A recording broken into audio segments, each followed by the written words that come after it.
Okay, very good. Archana ji, go ahead. At the same time, the yogin who knows the Supreme is not subject to any need or compulsion in these activities, for to him they are neither a duty nor a necessary occupation for the mind, nor a high amusement, nor imposed by the loftiest human purpose. He is not attached, bound, and limited by any, nor has he any personal motive of fame, greatness, or personal satisfaction in these works. He can leave or pursue them as the divine in him wills, but he need not otherwise abandon them in his pursuit of the higher integral knowledge. He will do these things just as the supreme power acts and creates for a certain spiritual joy in creation and expression, or to help in the holding together and right ordering or leading of this world of God's workings. The Gita teaches that the man of knowledge shall, by his way of life, give to those who have not yet the spiritual consciousness, the love and habit of all works, and not only of actions recognized as pious, religious, or ascetic in their character. He should not draw men away from the world action by his example, for the world must proceed in its great upward aspiring.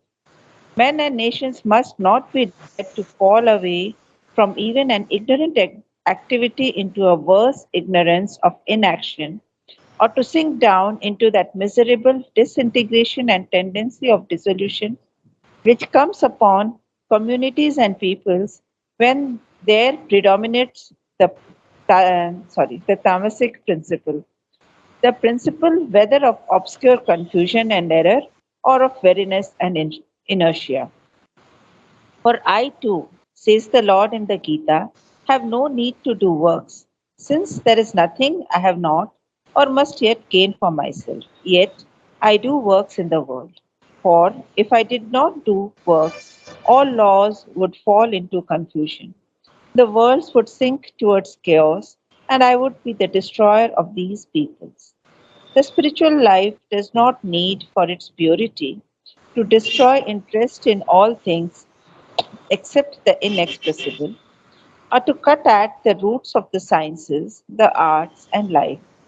It may well be one of the effects of an integral spiritual knowledge and activity to lift them out of their limitations, substitute for our minds ignorant, limited, tepid, and trepidant pleasure in them, a free, intense, and uplifting urge of delight, and supply a new source of creative spiritual power and illumination by which they can be carried more swiftly and profoundly towards their absolute light in knowledge and their yet undreamed possibilities and most dynamic energy of content and form and practice. The one thing needful must be pursued first and always, but all things else come with it as its outcome and have not so much to be added to us as recovered and reshaped in its self life and as portion of its self expressive force. Okay, so quite a big para, and we'll look at it somewhat in detail. Before we proceed, what he has said out earlier, we'll have to get the link with what he has said earlier as well. In the previous para, I am reading out the summary of what he said so that we get the sense of continuity. As I told you earlier, every para we have to see what Srimnu is answering, and it is very useful to put a question to ourselves as to what is he answering in this one. Okay? So in the previous para, he is answering how to make all mundane activities into a yogic effort. In the earlier he has said that some people say if you do works in the physical world, you will get attracted, you will have attachment, you will fall into evil, and you will have desires you will fall into. So don't do any work. That the Gita and Srimlo deny. There are others who say, no, you have to do some work, but that work should be limited only to that which is connected with religious activities. So all these things, the Gita also rejects and Sri Aurobindo also rejects. Rejects means he says, go more fundamental. Go do all works. Number one, no work can be considered to be outside the spiritual realm. Okay. So, but there are some, as he has used that image of the heavy logs and damp logs, some activities it is difficult to bring the divine consciousness into it. So those temporarily you can suspend. And we discussed that long ago. Some activities are such that it is very difficult to bring the divine consciousness into it. For instance, politics certainly, because the whole politics is based on falsehood. So you can't do that. But you can do it at the end. If you are perfect, you can do that. Things like where you have to concentrate a lot on the outward execution of works, then you can postpone those. Okay. If you are a player, for instance, or an athlete, it's very difficult to bring that into it, but it can be done, but that can be done later. Now the Gita says everything can be done, and Sri Aurobindo says that you can relegate some activities which are difficult, postpone them and continue to do it. So I am reading out the summary of what he said earlier. How to make all mundane activities into an yogic effort. So he answers by doing everything in the spirit of a sacrifice and offering a consecration to the divine in two ways. One, mental attitude. The attitude should be always that you are doing it for the divine. Two, the purpose of action is for the divine and not for oneself or the ego. Okay. Then, just 1 second. Yeah, I got it. So, by doing everything as an offering and a sacrifice to the divine. Then, in the activities of all sciences, philosophy, psychology, linguistics, literature, I am giving examples. The seeking of knowledge must be for the purpose of understanding the workings and processes that the divine uses for action in the world, in man, in animals, and in universal nature. All things and events must be understood as symbols of the corresponding higher realities. In the activities of the practical sciences like medicine, engineering, etc., including mental, physical, occult, psychic for instance, hypnosis, ESP, extrasensory perception, telepathy, clairvoyance, clairaudience. Okay, human attitude must be, man must try to understand processes, the methods and laws governing these phenomena, so that man gets rightful and beneficial mastery over these psychic activities. In the activities of art, the main aim should be not merely for aesthetic reasons, mental and vital gratification, not only that, but to see the divine everywhere, to express the divine in the most beautiful forms, principles and forces. The arts should enable the yogin to see the supreme divine in gods and men and creatures and objects. Then he's saying, is there any connection between art and spirituality? There certainly is, he says. And as everything is really divine in essence, but this is more obviously true for art and spiritual life, since it is beauty and joy that is the core of the arts. We can see that in India, there was some non-religious paintings like the Rajasthani miniatures, okay? It has nothing to do, even there is Radha and Krishna is often there, but also there are these Mughal kings also are all painted. But the rest of it all, whether it be temple architecture or whether it be sculptures, it's always got something to do with the spiritual life, okay? So that's what Sri Aurobindo said. But religious motives are often demands and entreaties for egoistic satisfaction. These must be banished and replaced by aspiration, vision and interpreting experience. The more wide he is seeing, the more is the divine revealed in everything. The more wide the seeing of man, the more is the divine revealed in everything. Mere religion then grows into spirituality. The yogin's consciousness, the yogi's consciousness is always higher than that of the ordinary man. It is not the mind that is the source of the yogin's activities, but the vast, deep consciousness. Then finally, the normal man acts for himself. The yogin acts for and by God. This is what he said in the previous paragraph. So now we go through each sentence, the one that we read today. At the same time, the yogin who knows the Supreme is not subject to any need or compulsion in these activities. The Gita and Srimad are saying, include all your activities in the spiritual life. But is that absolutely necessary? He says that once you have known the divine, there is no compulsion for you. Whatever the divine tells you to do, you will do. At the same time, the yogin who knows the Supreme, he has realized the divine, is not subject to any need or compulsion in these activities. He need not do, he can give it up.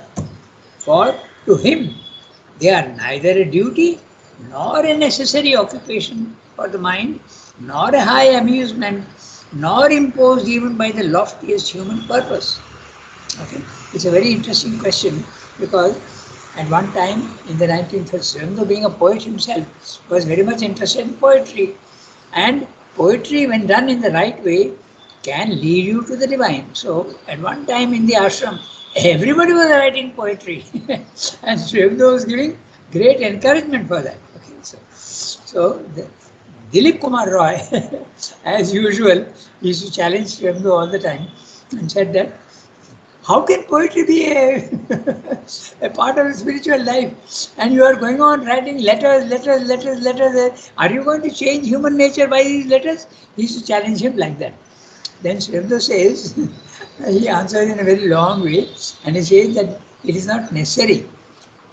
Letters is not part of the spiritual life, but if it is required, you have to do it in the right spirit. So that's exactly what he's saying here. There is no need or compulsion for any physical activity. There is no need. There is no compulsion. But if the divine tells you to do, you will do. For instance, very clearly, in the beginning, Aurobindo was fighting for India's freedom. Okay, it was something that he felt that he has to do. But then the divine tells him, don't worry about that. That will be taken care of by other people. You go and do something else. So he is sent to Pondicherry, very, very far away from the independence movement. So that's exactly, he's saying no compulsion to do anything. Whatever the divine tells you to do, you do. For to him, they are neither a duty nor a necessary occupation for the mind, nor a high amusement for art and nor imposed even by the loftiest human purpose. You need not do anything at all, not even the highest noble act also you need not do. You have to do only what the divine is telling you to do. He is not attached, bound and limited by any, nor has he any personal motive of fame, greatness or personal satisfaction in these works. Whatever work he is doing in the physical world, these usually there is a purpose of fame. I want to become famous. I want to become great. I want to be recognized by people. Personal satisfaction in these works. He can leave or pursue them as the divine in him wills, but he need not otherwise abandon them in his pursuit of his higher integral knowledge.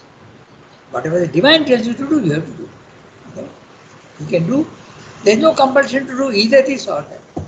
He will do these things just as the supreme power acts and creates. When the divine is creating the universe, he doesn't have any motive. He's just doing that for Ananda. Okay? Acts and creates. For a certain spiritual joy in creation and expression, or to help in the holding together and right ordering or leading of this world of God's workings. This is there in the Gita. There is the word to loka hite rata. You are engaged in the good of all, the good of the world. Or there is also another one. I forget the word, but this you are doing it for the good of the world. Sarva hite rata, and also the loka sangrahanartham. Yeah, that's the word. Loka sangrahanartham. You are doing it for the maintenance of the order in the universe. That's what you have to do. Not for So, yourself. Yeah, tell me. Ranganath, then it is the loftiest ideal, no, according to the human beings. Yeah, loftiest ideas from the human point of view, you need not do. That's what he's saying. Okay? But if it is ordained by God, then you do it. Exactly. That's it. Even what you consider the most fantastic thing. It reminds me of an interesting thing, okay? So I'll tell you. There is even now a canopy over the Samadhi, na? There's a Yes. canopy, na? There's a, because Yes. the birds come and then they do their droppings are there, then the leaves are falling. So to protect the Samadhi from all that, there's a canopy which is kept on top of the, you should have noticed Samadhi. it, it is there. Okay. So someone came to someone who was very much engaged in painting and all that. So, my sister used to do a lot of fabric painting and all that for the departments. Okay, so and this man came and told her that you should do a painting for the canopy. It's your duty. You should do it. It's a good work. Okay, that's fine, but you don't need to do it. You can do what you are doing for the divine in other ways also. So there is no compulsion to do anything according to your very ideas. This is very often what happens in mind. Okay, so you don't need to do that. If the divine tells you to do, you do, but not anybody else. Okay, so that's what he's saying. Even the highest and the noblest, you need not do. But if the divine tells you to do, you do. No. And what you do should be not for yourself, but for the good of the world and for the maintenance of loka sangrahana artham, as in the Gita. Okay, you do it for the maintenance of the world. And later on in the para, Srila explains the Gita.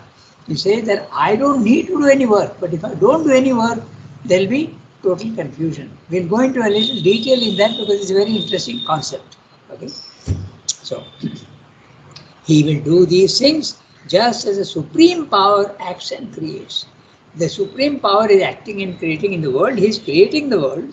And why does he do that? For a certain spiritual joy in creation and expression. Nothing else. Only for enjoyment.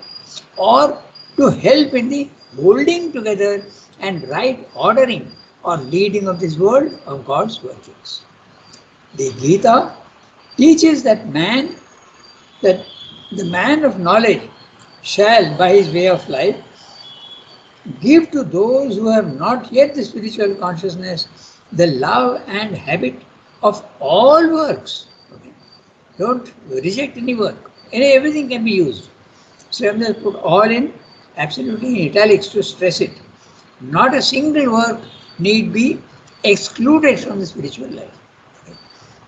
All works, and not only of actions recognized as pious, religious, or ascetic in their character. It makes me remember one. Okay, there used to be a gentleman here. His name was Gangadharan. 90% all of you don't know him, but he was a Tamilian man, and he was from the a village near Pondicherry. Okay, Gangadharan, and the work he had to do was, you know what? He had to supervise the latrine. I'm purposely using words which will wake you up. Okay, he was the supervisor for the toilet cleaners. Okay, Toilet. he was a supervisor. Now look at that work he is given to. Okay, it's the most common and the lowest type of work, but he attained the highest consciousness. Okay, there is a very interesting example for him. Okay, uh, uh, one day, and he used to live where, you know. Oh my God, you won't believe this. Uh, Opposite the playground, there is that Sri Smriti, na? That building which is there, and there is an upstairs, and there is a staircase going upstairs there. Below that staircase, very often, there is a little bit of space, na? So they create a place where you can put brooms and you can put your other things, okay, that sort of thing. But this particular room was quite big, okay, and Gangadharan used to live there. And one day what happened was he fell ill And he was a very, very retiring sort. He never was a very social man. Okay, he was dark and he had a beard, the typical Tamilian type. Very gentle. He used to speak very gently, and he used to call everybody brother, brother this, brother that, always. So one day he fell ill, and for 3 days he was lying there. Okay, and then nobody told mother about it. But mother told someone, go and see immediately to him. Okay. He is very, very close to me. For 2, 3 days he was ill and nobody had reported. So mother sent someone to look after him. And after he passed away, there were his experiences were there revealed in the Tamil Advent. And we have Sanjay Bhatt, who works in the archives, and he took an interview with him. And his English was not good, but broken English. And that whole interview also was published somewhere. I think it was in Mother India. It was published long ago. Because all that broken English was also all maintained to get the flavor of what he was saying. High experiences. Okay. Very, very high experiences. He had even touches of the Superman. So this was the type of man. And what is the work he is doing? I'm purposely mentioning that. The lowest type of work. There are people who used to. I mentioned also another one, if you remember, that the book is called The Practice of the Presence of God. It's a very small book of a cook in France in the Middle Ages, where he used to do only cooking, nothing else. He was not even educated. But he attained really Christ consciousness because of his devotion to Christ, just by that cooking. So work itself is not important at all. It's the consciousness with which you do the work. No work need to be eliminated. I think I told you one more. I'll give you one more instance of the work, how we consider menial work to be inferior, and we consider mental work to be superior. Normally there is this idea. In fact, we have blue collar and white collar terms. The blue collar is the ones who work menial works, and the white collar ones are the ones who sit in offices and do mental work. Okay, so, but there was this gentleman. He used to come from Patna. Okay, he was a judge. I think I've told you, but I'm repeating the story for those who may not know it. He came and he was here for some time in the 1950s, or maybe it was in the 60s. Okay. And he was a judge from Patna, and he came and told that I'm going to be here for 15 days, so I can be allotted some work. So mother sent him to the dining hall to wipe dishes which were cleaned and boiled in hot water, and he had to wipe the dishes. So first of all, he was a little hurt. He says, good God, I am a judge, and the highest profession that man can have. Okay? And yet I am asked to do menial work. He felt like that. And then he went, he said, okay, I've been given that work, I'll do. So he sat down in the dining hall and he was wiping those dishes. If you have been to the dining hall, you know that's a whole paraphernalia. First of all, there is a machine that cleans, then there is put into hot water, the bowls and the spoons and the dishes and all, then they are taken out and then wiped. Okay, then they go back into the cupboards. So this man was wiping, and suddenly he saw in the dish that he was wiping, he saw Sri Aurobindo image. This is not a made up story, it's absolutely real. And he realized then the value of even menial work. I'm mentioning these things to tell you how Sri Aurobindo is stressing the word all works. He has put in italics, all work. Not a single work need be eliminated. Ranganath, Yeah, tell me. we used to, during Centenary 72, we did the same work. I wish we could have done this, we could have had this experience. Yes, but then you have to have that capacity, na? Yes. Every work that you do, yes, the divine is always helping you, but it depends on the state of one's development. Na? Yes. In fact, his sons there were two children, Parna Kumar and Sham Kumar. Sham Yes. Kumar was in charge of the School for Perfect Insight. Yes. I think probably some of you have seen him also. Yes, yes. He was staying in Kalpana House, our neighbor. Ah, he was a wonderful boy, very fine Yes. boy, and he had cancer at a very young age. But he lived a ripe life, and he had 5 times he was operated. Hmm. 5 times. But he Yes. was a wonderful boy.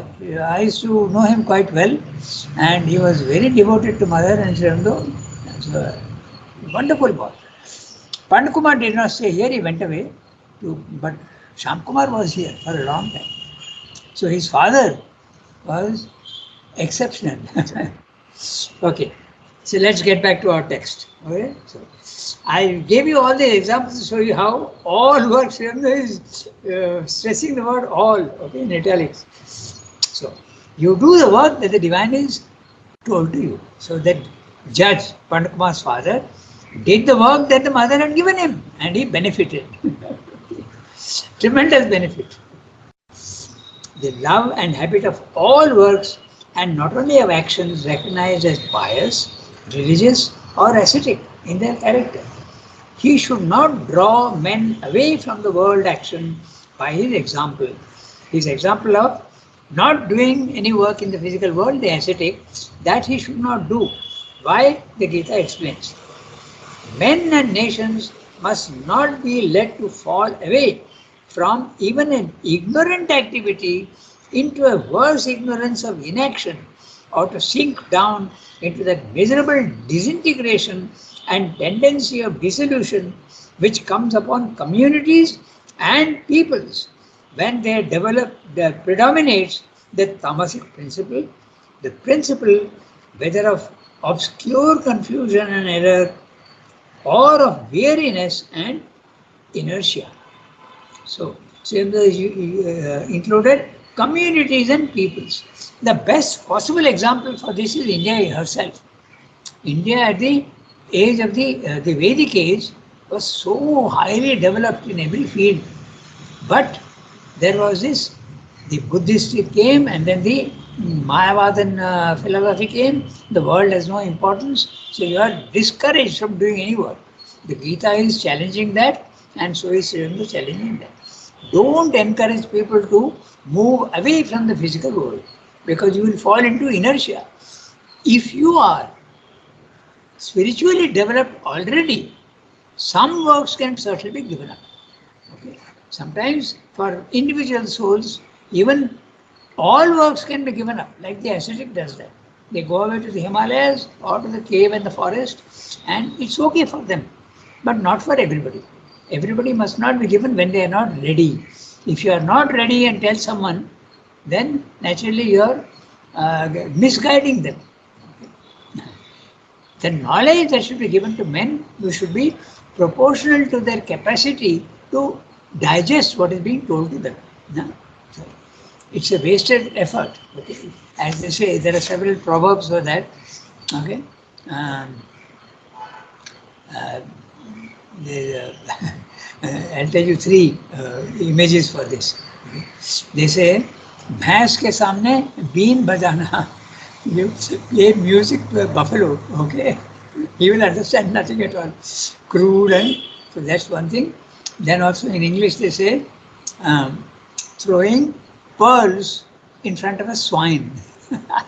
What will he understand the value of that? Okay, so and yeah, there's also another thing that they say in French, donner du confiture au cochon. That means giving jam. What does a cochon eat? He eats the worst possible thing.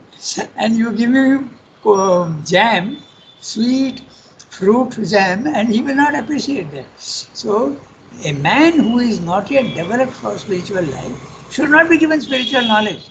You will do harm to him rather. That's what it said. There is one more. There is one Yeah, more. tell But me. there is one more. Tell me. बंदर क्या जाने अदरक का स्वाद. I can't hear you. बंदर क्या जाने अदरक का स्वाद. Yeah, that's it. So, then there's a quotation. Swami is quoting. For I too, says the Lord in the Gita, have no need to do works, since there is nothing I have not, or must yet gain for myself. Yet I do works in the world. For if I did not do works, all laws would fall into confusion, the world would sink towards chaos, and I would be the destroyer of all these things. This is a very interesting sentence, and we have to understand. The divine, when he is creating, okay, he creates only for enjoyment. No personal gain, nothing. He is creating for enjoyment. But when he is creating, he is constantly acting. From the highest level, he creates universal nature which is acting, and the universal nature is creating the physical world and the conditions there. If this guidance is not there, okay, then there will be chaos in the world. So when the divine is working, he says, I am working. What it meant is that he first plans. At the highest level in the supermind, there is a planning. Okay, that's a blueprint if you want. Or Srimdas uses the word real idea. There is a planning of how I want to, what I want to create and how I want to create. Then it gets expressed and it gets created. And when he is creating, he does not create and let it go his own way. He is entering into what he is creating and governing it, okay, in detail. So this is what the Gita is saying. It creates and also governs and enters into each thing. Three levels. First of all, there is a planning at the supramental level, the third level, highest level. Second level, the universal. The universal nature. Nature is creating all the forms in the physical world, and the divine is there inside the universal nature, hiding behind the mechanical action, and finally he enters even into each individual thing. So at all the three levels he is there. If he is not there, there will be total chaos because there is no guidance. Okay. Again, we come back to that image of the in the wings. He is hiding always and guiding.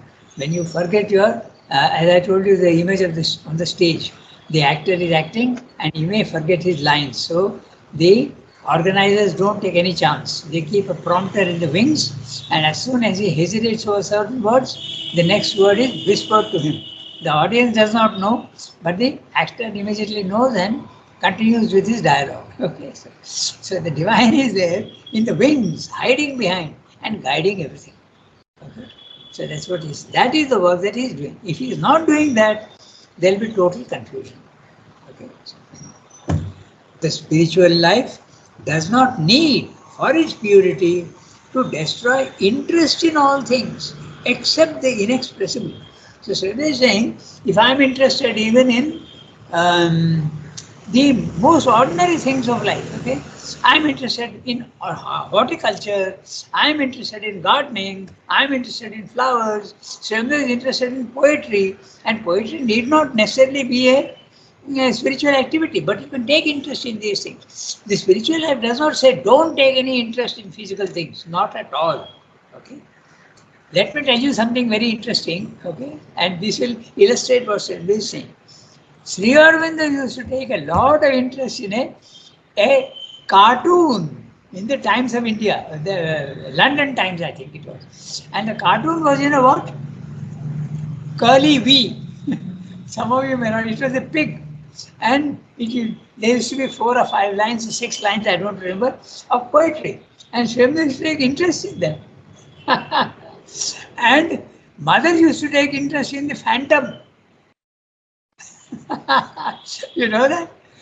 So you would say that if you take interest in newspaper, then you take interest in phantom. But sir, how can that be a spiritual activity? You need not lose interest in things. That's what Sridhar is saying. See? Did you know that? That mother used to read the Phantom. Phantom is a comic, na? With Comic about character. 7 or 8. Yes. Do you know Rati Patel? Huh. She Yes, used to I used to live know in her. Golconda. Huh?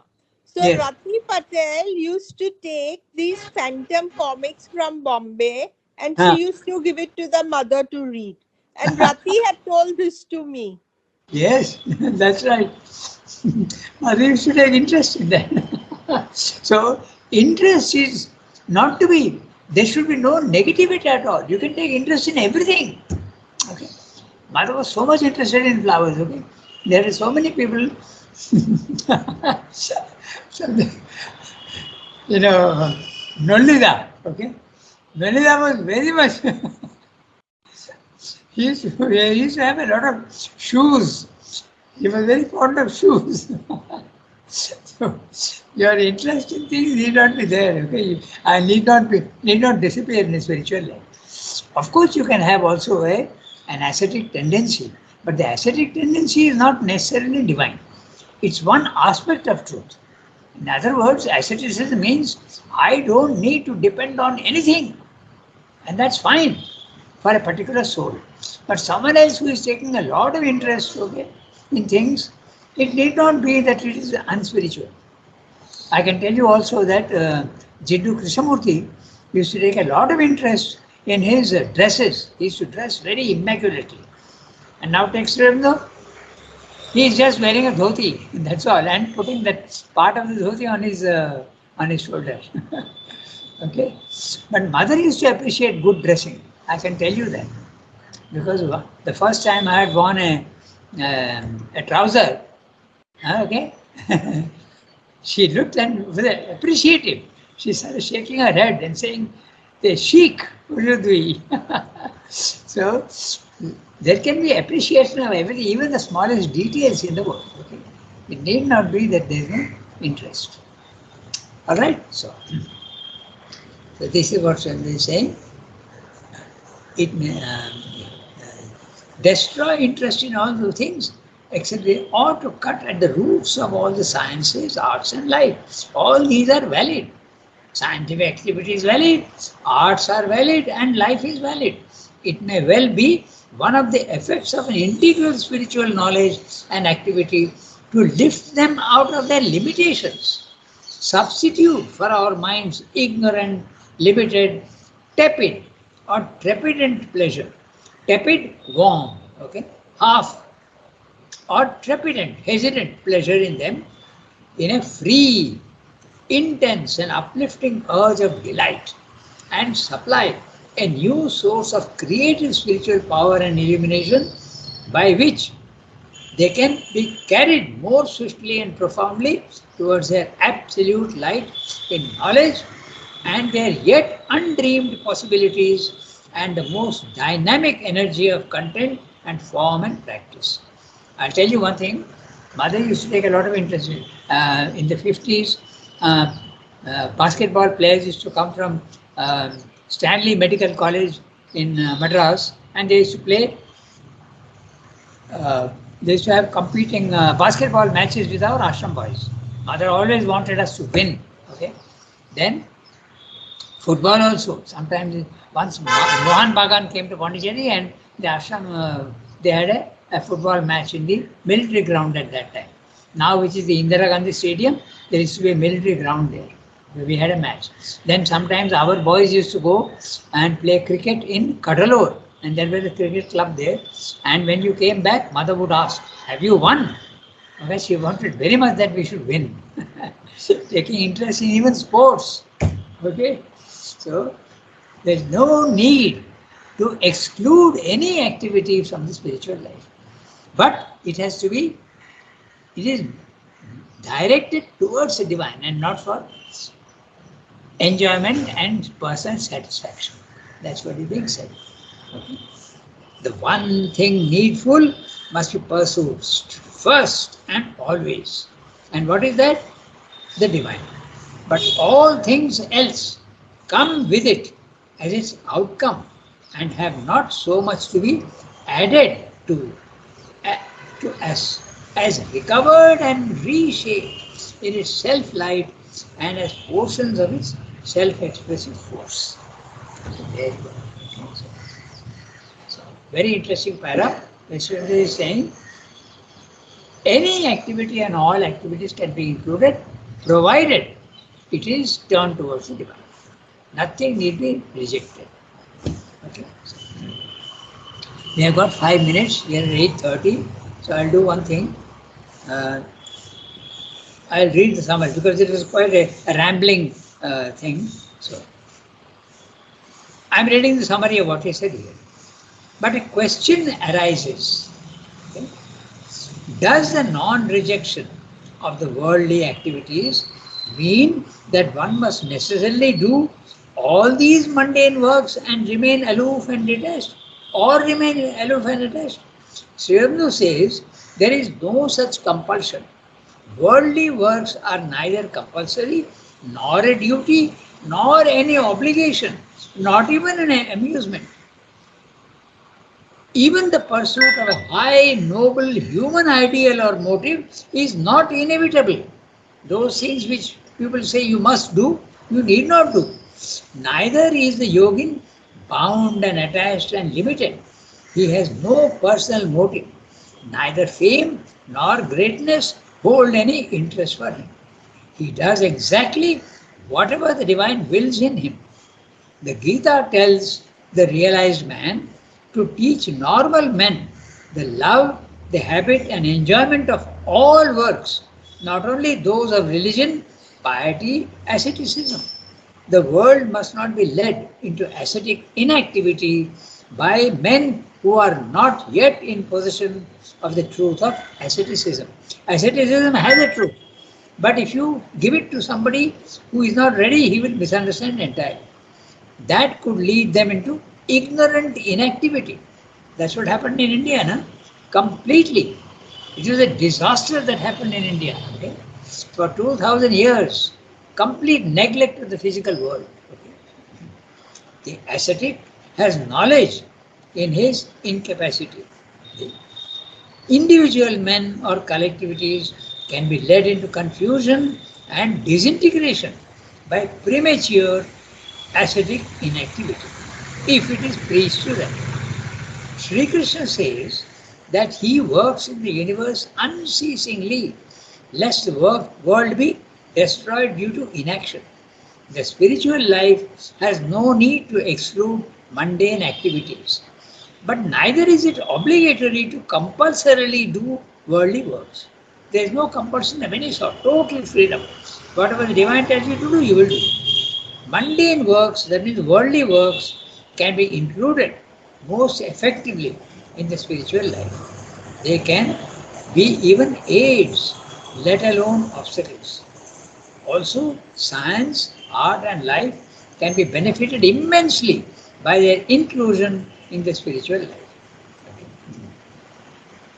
Then the mind can reap true knowledge. Then the vital can enjoy true bliss. Then the body attain freedom from ill health and disease, and finally, even death. The body can attain freedom from death also. Fine. This is what he's saying in the para. Okay?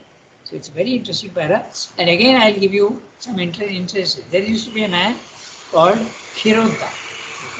A very gentle man, and he was in charge of the building service. Okay? So we have a house maintenance department, na? HMS, and many people used to look after it. And Khiruta was the one who was looking after it. Okay? And Sri Aurobindo called him. They said someone told Sri Aurobindo, "Oh, Khiruta is such a nice man." Okay, so Sri Aurobindo answered, "Only a nice man? He is a karma yogi." Okay, so Khiruta was related to